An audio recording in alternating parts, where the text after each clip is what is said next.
My company transferred an American manager, Brad, to our Dublin office. For his first team meeting, he announced a new motivational framework. He said, "All right, team, we're going to start every day with the Pledge of Allegiance.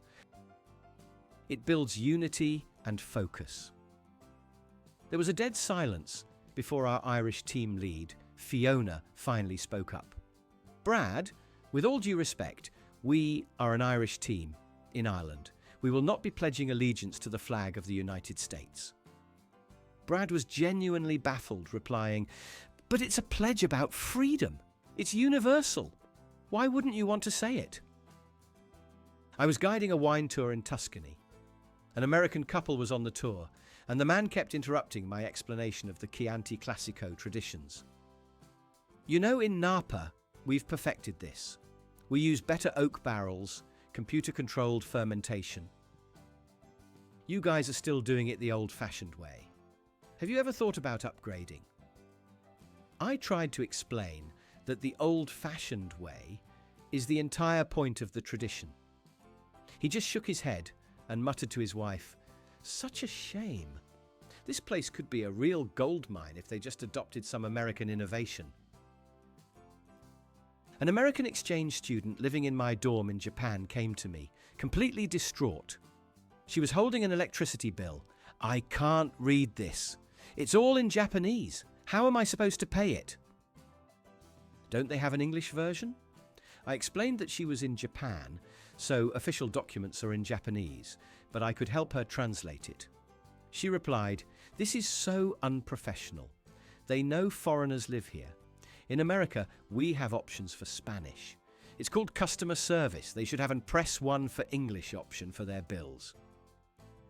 I was working the front desk at a hotel in Queenstown, New Zealand. An American family came to check out, and the father was furious. "I want to dispute the charge for parking. It's outrageous."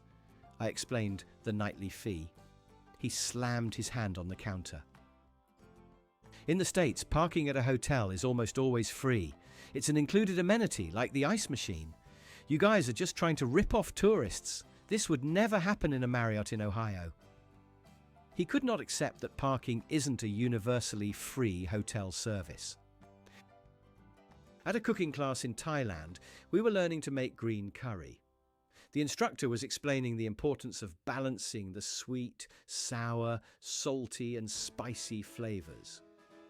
An American woman in the class kept adding spoonful after spoonful of sugar to her dish. The instructor came over and politely said, "Madam, that will be too sweet." The woman waved her off, saying, "Oh no, this is how we like it back home. Your version is a little aggressive. I'm just fixing it to the proper American palate. You should really consider making a milder version for tourists." My friend is a historian who gives tours of the Normandy D-Day beaches. He said an American tourist once asked him, with complete sincerity, "This is all very impressive, but where is the monument for the winners?" My friend was confused and said, "Sir, this entire coastline is a memorial to the Allied soldiers who fought and died here." The tourist replied, "No, I get that. But where's the big statue of America? We were the heroes who won the war." It feels like our contribution is being downplayed here. I was on a train in Switzerland going through the Alps. The scenery was breathtaking. An American man across the aisle was on his phone talking loudly. "Yeah, it's nice, I guess. A lot of mountains. Kind of like Colorado, but the peaks are too pointy, and their trains are way too quiet. It's unnerving. In the US, you hear the train coming. It's a powerful sound. This feels flimsy." He then spent the next 10 minutes complaining that the train didn't have a dedicated bar car like on Amtrak. I worked at a university library in the UK. An American student on a semester abroad tried to check out 15 books at once. I told her the limit was 8. She was indignant. "My university in California lets me take out 20. Your rules are stifling my ability to learn. I have a right to access information. This is like something out of a communist country." I tried to explain. It was to ensure all students had access to resources, but she just accused me of being anti-American and demanded to see the dean of the library. In a pub in Galway, Ireland, a group of us were watching a hurling match on TV. It was an intense final. An American tourist came up to the bar and asked the bartender if he could change the channel to an NFL preseason game. The entire pub went silent and stared at him. The bartender just said, "Son, I value my life and the lives of everyone in this room. I will not be touching that remote." The American grumbled, "But it's just a bunch of guys running with sticks. Football is a real sport." An American company bought the German firm I worked for. The new CEO flew in from Texas for a town hall meeting. He got on stage wearing a cowboy hat and started his speech with, "Howdy, y'all." Now, I know you Germans are great engineers, but we're here to teach you how to sell. We're going to inject some good old American hustle into this place. He was completely tone deaf to the fact that the German company had been a global market leader for 50 years before his company even existed. I was at a beautiful, serene onsen, hot spring, in rural Japan. The rules of silence and tranquility were posted everywhere. An American family came in and treated it like a public swimming pool. The kids were splashing and the dad was trying to start a game of Marco Polo. When a staff member politely asked them to be quiet, the mother said, "Oh, we're just having fun. They need to loosen up. A little American-style fun is good for them. They're so serious all the time." My cousin is a doctor in a Swedish hospital. An American tourist came into the emergency room with a minor sprain. After being treated, he went to the front desk and asked, "Okay, so where do I pay?" "Do you take Amex?" The receptionist explained that healthcare is state-funded and there was no charge. The American got suspicious. "Nothing is free. What's the catch? Is this some kind of socialist trick? I'd rather just pay and know I'm getting the premium American quality service." I was on a flight from Madrid to New York. An American woman sitting next to me was complaining to the flight attendant because the in-flight movie selection didn't have the latest Hollywood blockbuster that had just been released a week prior. On domestic flights in the US, we get the newest movies. This is an international flight, it should be better. I pay a lot for these tickets. I don't understand why your standards are so much lower than ours. The flight attendant had to explain the global licensing agreements for airlines. An American was visiting our office in India. We took him out for a traditional South Indian lunch, served on a banana leaf, meant to be eaten with your hands. He looked at it in disgust. "Where are the forks? I'm not an animal. I can't eat like this." We tried to explain that it's the traditional way. He refused, saying, "Well, the tradition is unsanitary and backwards. Can someone please just go to McDonald's and get me a burger? At least I know that's safe and comes with utensils." I was at a cafe in Copenhagen. An American was trying to order. "I'll have a large coffee, black." The barista handed him a standard-sized cup. The American looked at it and said, "No, I said large." The barista replied, "This is our large." The American laughed. "This is a medium at best in the States. Your sizes are for children. Can you just pour 2 of these into one big cup for me? Let me show you how a real large coffee is done." He then proceeded to lecture the Danish barista on proper American serving sizes. I was working at a hostel in Barcelona during the running of the Bulls Festival in Pamplona. An American guest came to the desk, asking for the best way to get to the festival. I explained it was a 4-hour train ride to a different city. He was shocked. "But it's the Spain Festival. Why wouldn't they have it in their main city? It's like having Mardi Gras in Omaha instead of New Orleans. It makes no sense. They should really centralize their tourist events for convenience." My friend is a tailor in London's Savile Row. An American executive came in for a fitting for a bespoke suit. After being measured, he said, "Okay, I'll need this by tomorrow afternoon."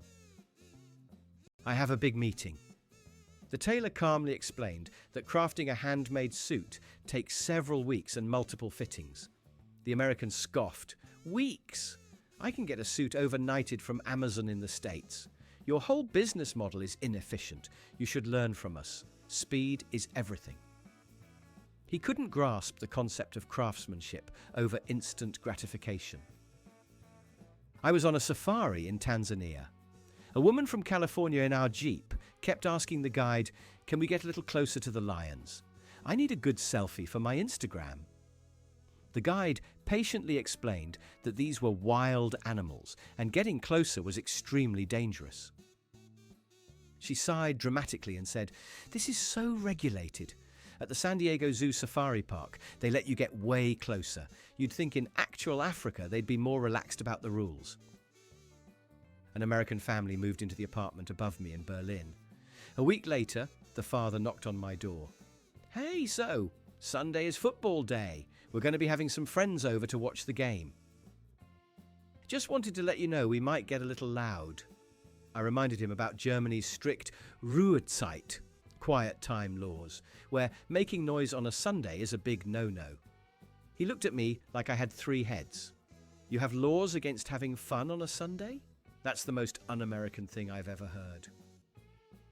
I was working at a bookstore in Edinburgh. An American tourist came to the counter with a copy of a book by a famous Scottish author. He asked, "Do you have this in American?"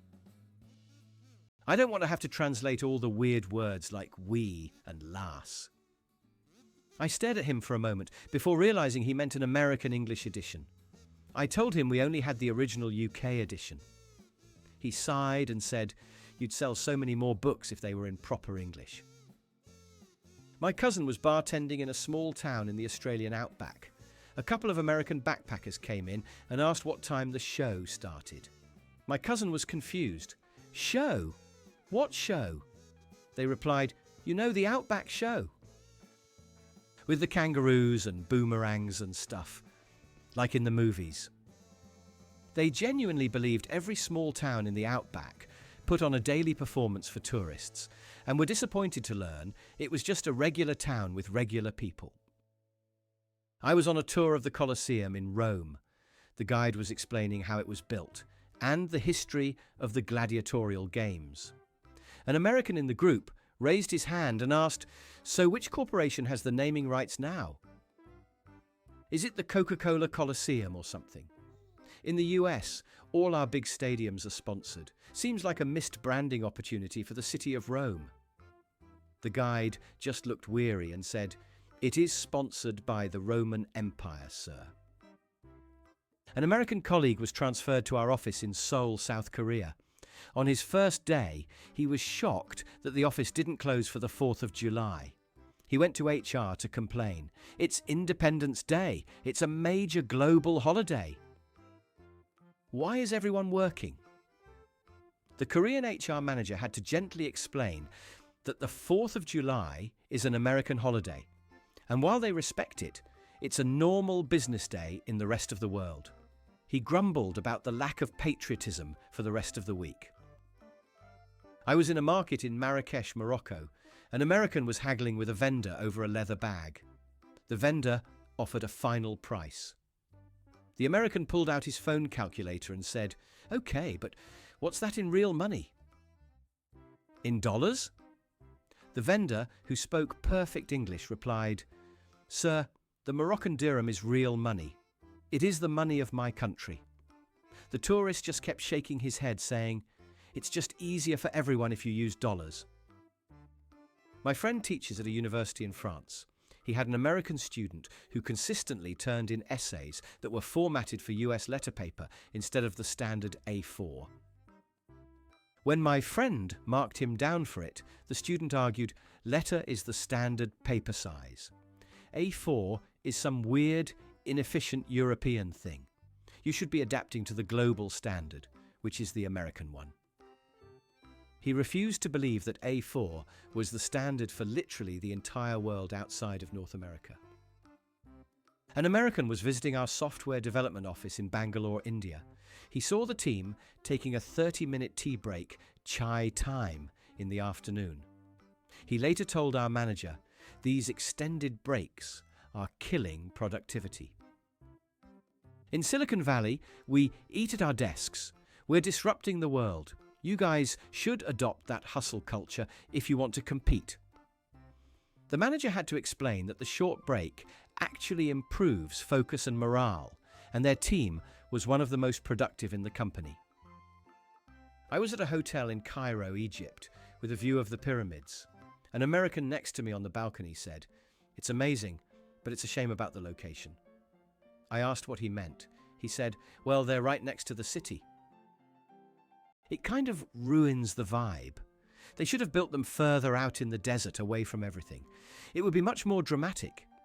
He seemed to think the city had been built inconveniently close to the ancient monuments, not the other way around. An American tourist in a small Italian village was trying to get a taxi. He was yelling, "Taxi!" at passing cars. An old local man tried to explain in broken English that the village doesn't have taxis, and he had to call a specific car service. The American got frustrated and said, "Every city in the world has taxis. You just hail them. It's a universal system. Why do you people have to make everything so complicated?" My sister was a ski instructor in the Swiss Alps. She had an American client who complained that the ski runs weren't organized properly. In Aspen, we have clear green, blue, and black diamond signs everywhere. Here, it's just a bunch of poles. And why are the names in German or French? It should be in English so everyone can understand. It's a safety issue.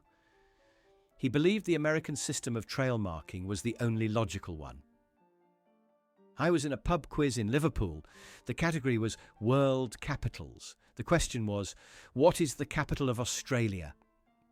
The American on the team next to us confidently shouted, "Sydney." When the answer was revealed to be Canberra, he argued with the quizmaster. "No, that's wrong. Everyone knows it's Sydney. It has the Opera House. Canberra is a made-up place. I'm an American, and even I know that. Your facts are wrong." An American was in our London office and saw us using the 24-hour clock for scheduling. He said, "What's with this military time? It's so confusing. Just use AM and PM like normal people. It's simpler, and it's the way the entire world does it." Several people from different countries had to politely inform him that the 24-hour clock is actually the standard in most of the world, and AM-PM is the outlier. I was at a historical site in Greece. An American tourist was complaining to his wife about the lack of air conditioning. "I can't believe they don't have AC in this place. It's thousands of years old. You'd think they would have installed it by now. In America, even our oldest buildings have modern amenities. It's about respecting the customer." He was talking about the Parthenon. An American exchange student in my class in Sweden was shocked when the professor told us our final grade would be based 100% on the final exam. Where's the extra credit? What about participation points? How am I supposed to pass if I have one bad day? The American system is designed for success, to give you multiple chances. This is set up for failure. He couldn't comprehend a different educational philosophy.